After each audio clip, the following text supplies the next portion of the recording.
दोस्तों सभी इन्वेस्टर्स को एक कंफ्यूजन हमेशा रहता होगा कि इन्वेस्ट करने का सही तरीका क्या है।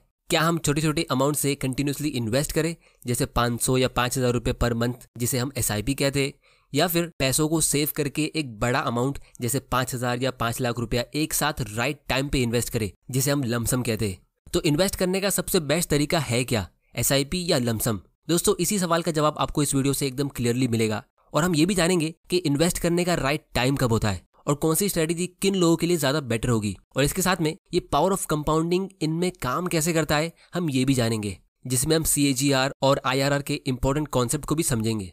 और दोस्तों ये सब चीज मैं आप लोगों को एकदम सिंपल लैंग्वेज में समझाऊंगा, एग्जांपल्स और स्टोरीज के साथ, ताकि एक 5th स्टैंडर्ड के बच्चे को भी ये फाइनेंस के डिफिकल्ट कॉन्सेप्ट्स एक ही बार में बहुत ही आसानी से समझ आ जाए। तो दोस्तों आज की वीडियो में मैं आप लोगों को 3 स्टोरी सुनाऊंगा जिससे हम ये दोनों इन्वेस्टमेंट मेथड को अलग अलग तरह से एनालाइज करेंगे। तो वीडियो बहुत ही इंटरेस्टिंग होने वाला है, इसे एंड तक जरूर देखना, क्योंकि मैं गारंटी के साथ कह सकता हूँ कि इस एक वीडियो से आपकी इन्वेस्टिंग की नॉलेज काफी ज्यादा इंप्रूव होगी और अपनी लाइफ टाइम में आप इससे लाखों रुपए का प्रॉफिट कमा सकते हो। तो बिना वक्त बर्बाद किए हम शुरू कर दे। तो दोस्तों ये 1992 की बात है। लकी और मोंटी दोनों दोस्त थे, इनकी शादी हो चुकी है, ये दोनों कुछ सालों से एक प्राइवेट कंपनी में जॉब कर रहे हैं। तो एक दिन इनकी कंपनी से इनको बोनस मिलता है। तो मोंटी टीवी पे न्यूज देख रहा था कि कैसे स्टॉक मार्केट बहुत ही तेजी से ऊपर जा रहा है और बहुत सारे लोग यहाँ से पैसा कमा के अमीर बन रहे हैं। तो वो फौरन अपने एक ब्रोकर फ्रेंड को कॉल करता है, जो उसको बोलता है कि उसे वीडियोकॉन कंपनी के स्टॉक में इन्वेस्ट करना चाहिए। इसका शेयर प्राइस पहले 8 रुपए का था, लेकिन अब ये 50 रुपए का हो गया है। तो उसका 1 लाख रुपया कुछ ही महीनों में 2-3 गुना ग्रो हो सकता है। तो इसीलिए मोंटी यहाँ पे अपना सबसे पहला इन्वेस्टमेंट करता है, जो होता है वीडियोकॉन कंपनी का स्टॉक, और उसमें वो 1 लाख रुपया डायरेक्टली इन्वेस्ट कर देता है, मतलब लमसम इन्वेस्टमेंट। और ये बात वो अपने फ्रेंड लकी से भी कहता है कि उसने हाल ही में एक स्टॉक में इन्वेस्ट किया जब इसका प्राइस 50 रुपए पे था, और अभी उसके इन्वेस्ट करने के बाद ये 55 रुपीज में पहुंच गया है।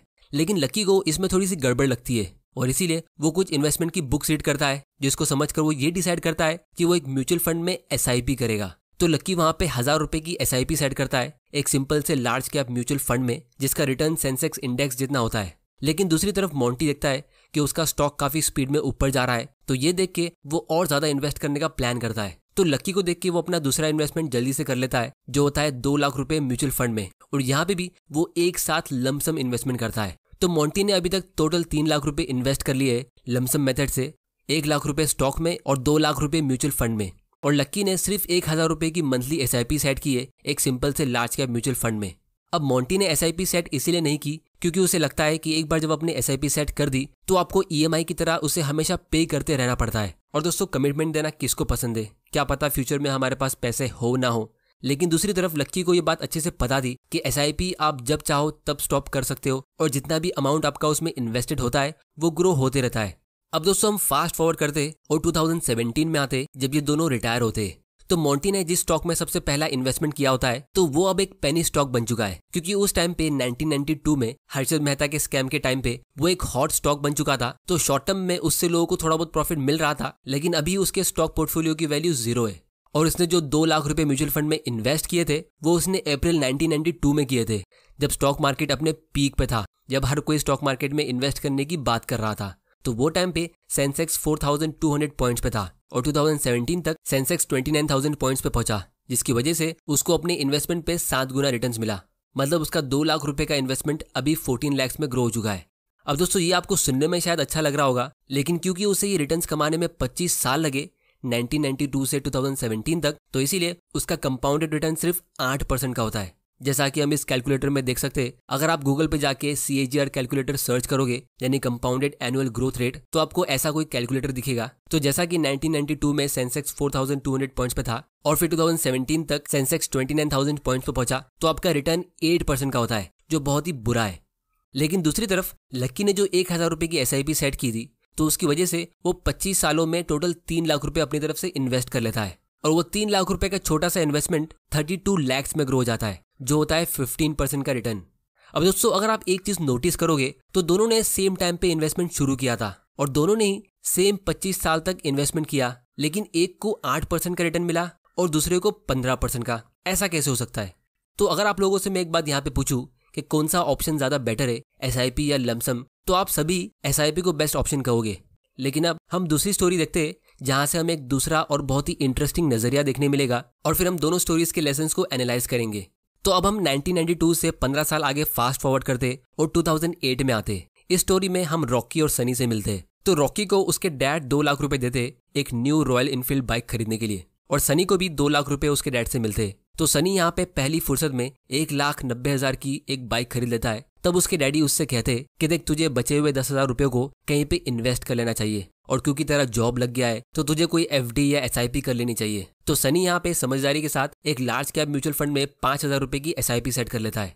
और दूसरी तरफ जब रॉकी बाइक खरीदने के लिए घर से निकलने वाला होता है, तब वो देखता है कि उसके डैडी टीवी पे न्यूज देख रहे हैं कि स्टॉक मार्केट बुरी तरह क्रैश हो गया है और बहुत लोगों को जॉब से निकाला जा रहा है। लोग देश की हालत देख के बहुत डर रहे हैं। सेंसेक्स 50% नीचे गिर चुका है और लोगों को लग रहा है कि ये और ज्यादा नीचे गिरेगा।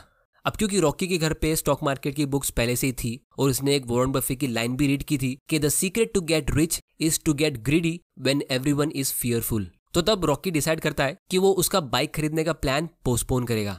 फिर वो अपने मोबाइल पे थोड़ी रिसर्च करता है और अच्छे स्टॉक ढूंढने की कोशिश करता है, लेकिन उसे कुछ समझ नहीं आता है कि कौन से स्टॉक में इन्वेस्ट किया जाए। और फिर फाइनली उसके दिमाग में एक आइडिया आता है कि वो रॉयल इनफील्ड की बाइक खरीदने जा रहा था, तो क्यों ना मैं इसी कंपनी के शेयर्स की रिसर्च करूं, क्योंकि यंगस्टर्स के बीच इस बाइक का एक अलग ही क्रेज है। तो रॉकी रॉयल एनफील्ड की पेरेंट कंपनी एशर मोटर्स के ऊपर रिसर्च करता है और उसमें 1 लाख रुपए इन्वेस्ट करता है, जिसके बदले उसको इस कंपनी के 4,000 शेयर्स मिलते हैं। क्योंकि 2008 में इस कंपनी का एक शेयर का प्राइस ऑलमोस्ट 25 रुपए के आसपास था, और बाकी के 1 लाख रुपए वो एक म्यूचुअल फंड में इन्वेस्ट कर लेता है, ये सोच के कि अगर उसका स्टॉक इन्वेस्टमेंट फेल हो जाता है तो उसकी पूरी सेविंग्स खत्म नहीं होगी। तो बेसिकली डाइवर्सिफाई करने के लिए वो एक इंडेक्स फंड में इन्वेस्ट कर लेता है।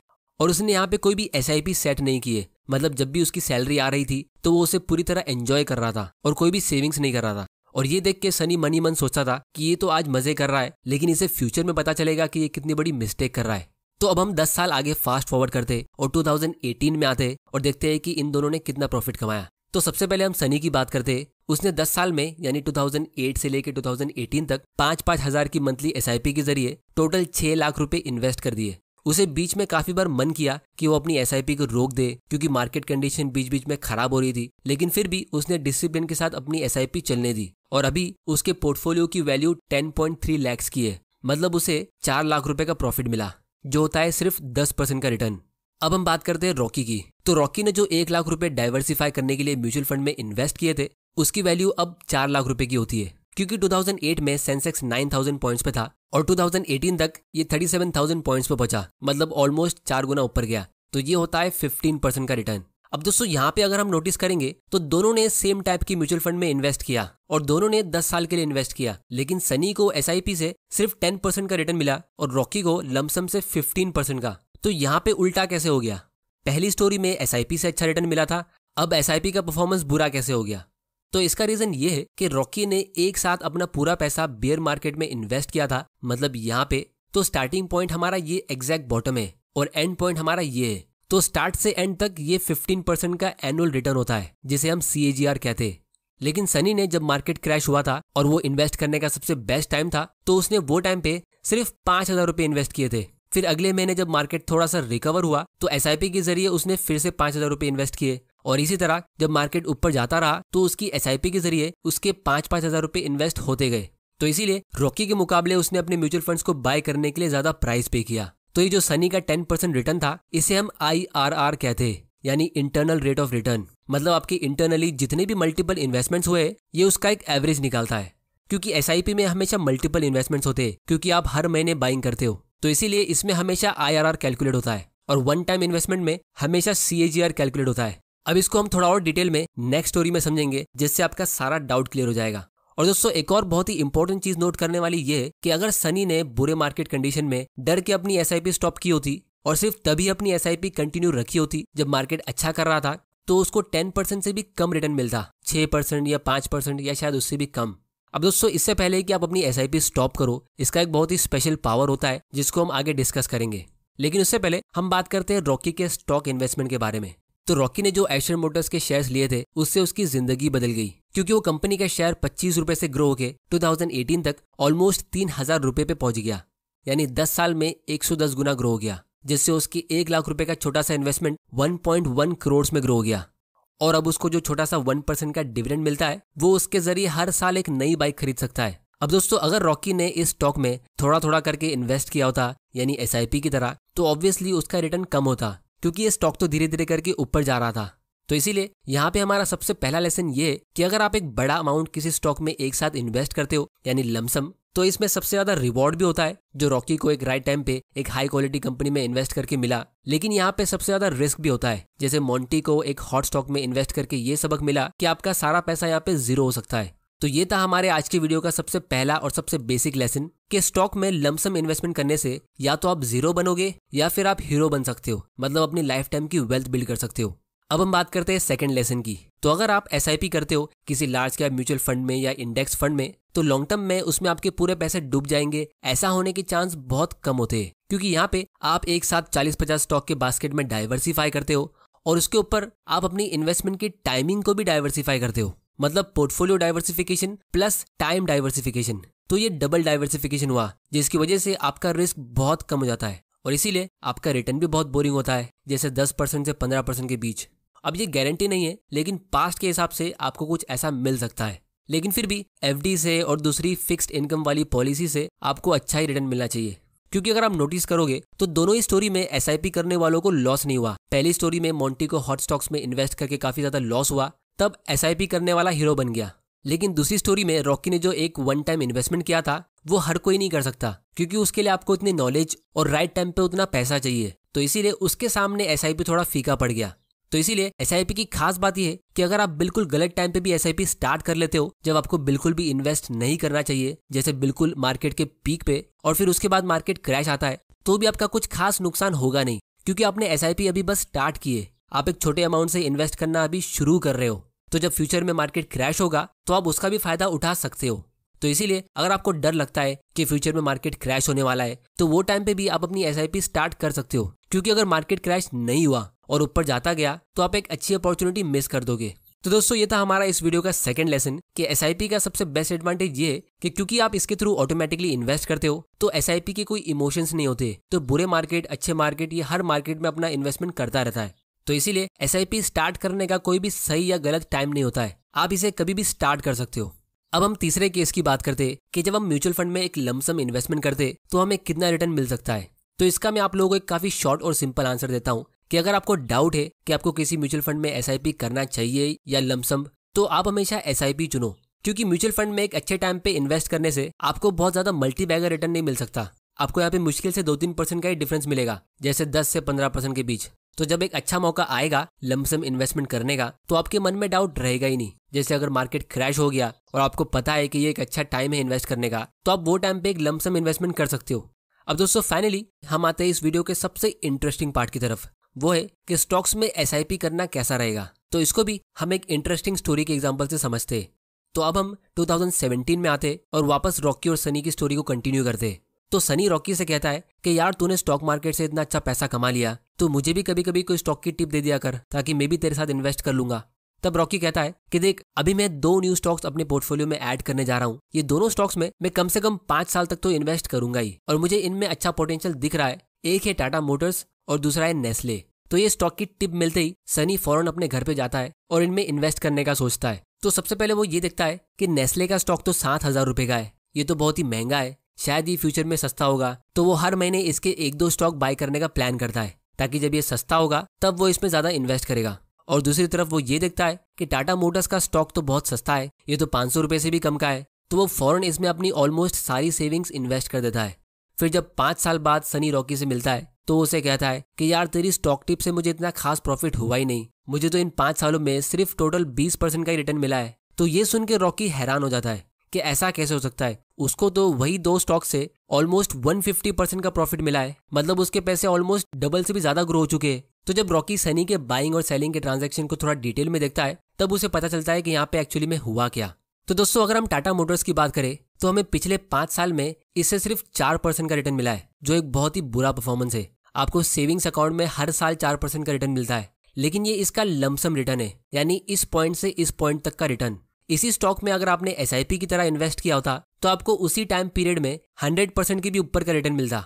अब अगर आपके मन में थोड़ा सा भी डाउट है कि ये कैसे हुआ, तो इसका मैं आप लोगों को डिटेल एक्सप्लेनेशन देता हूँ। तो 2-3 साल पहले क्रैश के बीच ये स्टॉक काफी नीचे गिर गया था। तो अगर आपने SIP की तरह इन्वेस्ट किया होता तो उसके जरिए आपने ये लो प्राइस का भी फायदा उठा लिया होता और सस्ते प्राइस पे बाय किया होता। क्योंकि ये भले एक अच्छी कंपनी है लेकिन 2017 में ये थोड़ी सी ओवर वैल्यूड थी। तो रॉकी इसमें एक छोटी क्वांटिटी से बाय करके सिर्फ ट्रैक करने का प्लान कर रहा था, और जब बीच में मार्केट क्रैश हुआ तो उसने इसकी बहुत सारी क्वांटिटी बाय की और इसीलिए उसको इसी एक स्टॉक से 200-300% का प्रॉफिट मिला।